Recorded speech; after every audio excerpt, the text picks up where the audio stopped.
Assalamualaikum warahmatullahi wabarakatuh. Hidup harus berubah ke arah yang lebih baik. Saya kira bapak-bapak, ibu-ibu semua setuju terhadap pernyataan ini. Berubah menuju posisi yang lebih terhormat, lebih mulia, dan menjanjikan masa depan. Kalau hidup kita hari ini lebih buruk dari kemarin, itu termasuk orang celaka. Kalau hari ini hidup kita sama dengan kemarin, termasuk orang merugi. Dan cita-cita kita bersama hari ini lebih baik dari hari kemarin. Begitu seterusnya dalam hidup ini, harus lebih baik, dan lebih baik. Karena kalau kita tidak punya target menuju kebaikan, maka yang terjadi adalah sebaliknya. Hidup ini akan kalah dengan pengaruh-pengaruh yang menyebabkan diri kita kemudian tidak punya nyali menghadapi tantangan, godaan, dan apapun namanya yang menyebabkan laku hidup kita menjadi rusak, mundur ke belakang, dan kita akan merasakan dampak negatifnya itu kalau setelah kita menyadari posisi kita masing-masing. Kaum muslimin yang berbahagia, Allah berpesan kepada kita, wal tandur nafsum ma qaddamat lighad. Hendaklah setiap diri punya persiapan atau menyiapkan untuk hari esoknya, hari esok yang lebih baik. Bagaimana caranya? Ya, kita sandarkan hidup kita ini dengan iman kepada Allah Subhanahu wa taala. Allahu waliyul ladzina amanu yukhrijuhum minadh dhulumati ilan nur. Bagi orang beriman, sandaran hidupnya adalah Allah. Dengan sandaran hidup yang benar itu, maka Allah akan angkat derajat mereka dari kegelapan menuju kepada alam yang penuh dengan cahaya Allah Subhanahu wa taala. Dari suasana yang banyak problem menuju kepada kehidupan yang selesai masalah, karena maunah dari Allah Subhanahu wa taala. Secara kebetulan saya banyak bertemu dengan orang-orang yang berubah. Alhamdulillah, berubah dari gelap menuju terang, dari kebiasaan buruknya menuju kebaikan-kebaikan yang luar biasa. Beberapa waktu lalu saya ketemu dengan seorang pemuda yang dia mengaku mantan preman. Perbuatannya sudah pokoknya gelap, bahkan istrinya sendiri beberapa kali dilarang untuk menunaikan sholat, saking dia tidak sukanya kepada ajaran agama. Dari tempat ke tempat dia senantiasa merugikan orang lain, mengganggu orang lain. Soal minum itu biasa, judi pekerjaannya, begitu seterusnya. Titik kulminasi, titik puncak kesadarannya itu kemudian dia mendapatkan secercah harapan bahwa dirinya harus berubah. Maka diturutinya bisikan batinnya itu dan dia berubah lebih baik, dan lebih baik lagi. Aktif di majelis taklim, di pengajian, dan akhirnya dia menjadi juru dakwah kemana-mana, sampai hari ini terus masih berkeliling di tempat-tempat yang di situ menjadi pusat dari anak-anak muda yang biasa minum minuman keras. Dia tidak melarang, justru dibiayainya, dibelikannya, sampai kemudian dia merasa kapok dengan itu, merasa jenuh, baru diberikan pengarahan, diberikan pencerahan. Dan kata dia, saya tak satu kecamatan ada yang 80 orang bertaubat bersama saya, di kecamatan lain ada 60 orang, begitu pindah-pindah tempat. Dan terus ada pembinaan spiritual kepada mereka.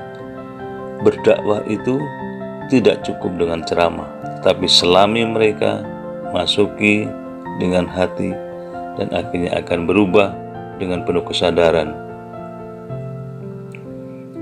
Dan Di tempat lain saya pernah menulis sebuah buku biografi salah seorang tokoh yang sangat disegani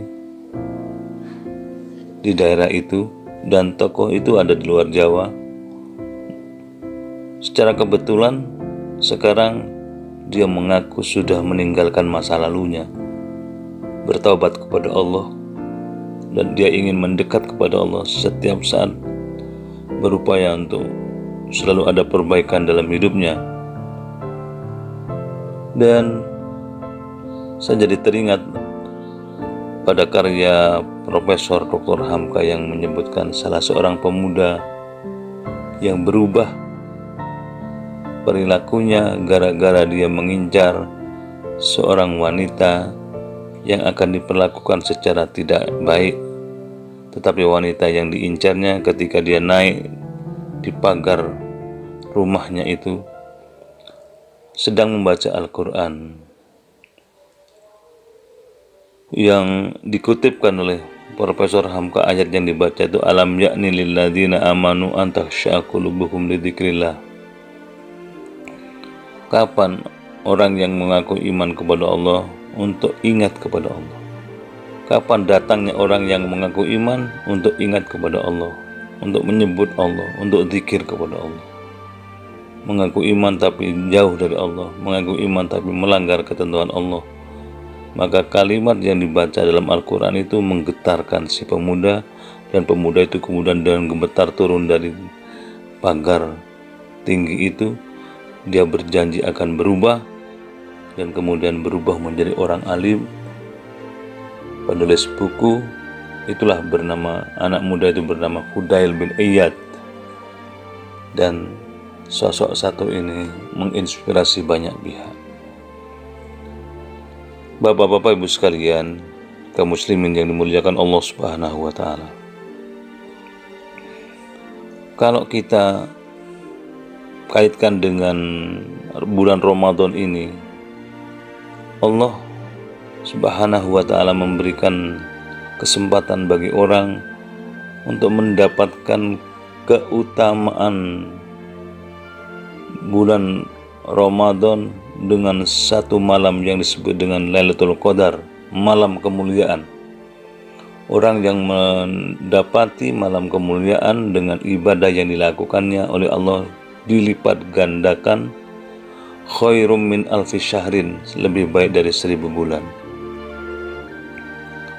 Berapa 1000 bulan itu? Ya sebenarnya ada makna yang sering tidak diungkapkan. 1000 bulan itu adalah cara mengungkapkan kebaikan yang tidak terbatas. Disebut dengan 1000 bulan itu artinya angka yang tidak terbatas. Tapi kalau toh kita ingin menghitung, 1000 bulan itu sama dengan 83 tahun.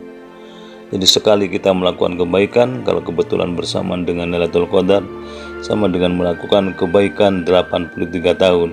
Tinggal kalikan sekarang berapa kali menjumpai Ramadan, kalikan 83 tahun, itulah kebaikan yang pernah kita lakukan di hadapan Allah Subhanahu wa Ta'ala. Ada orang yang mengartikan bahwa malam kemuliaan itu bisa juga ditarik menjadi detik kemuliaan. Seseorang itu berubah kalau dia mendapatkan detik-detik kemuliaan pada hidupnya. Kadang-kadang dia ingin melakukan perbuatan sesuai dengan bisikan hawa nafsunya, tapi detik kemuliaan datang, berubah menjadi orang yang sangat baik. Ada orang yang memusuhi Rasul Muhammad SAW dengan pedang terhunus. Dia akan membunuh Nabi, tapi kemudian detik kemuliaan datang, dia tidak jadi membunuh tapi ingin dibaiat. Itulah Umar bin Khattab radhiyallahu an. Dia berubah pada detik-detik genting dalam hidupnya, dan kadang-kadang detik-detik itu kita dapatkan bersama-sama di saat kita ada di atas puncak kekesalan hidup, puncak kemungkaran, dan seterusnya. Allah datangkan detik kemuliaan pada seorang itu. Dia kemudian berubah dari malas menjadi semangat, dari gelap menjadi terang, dari preman menjadi alim, dan seterusnya. Itu yang sering kita dapati di tengah kehidupan itu. Maka mari kita mohon kepada Allah, mudah-mudahan Ramadan ini yang kita lakukan, Allah pertemukan kita dengan Lailatul Qadar.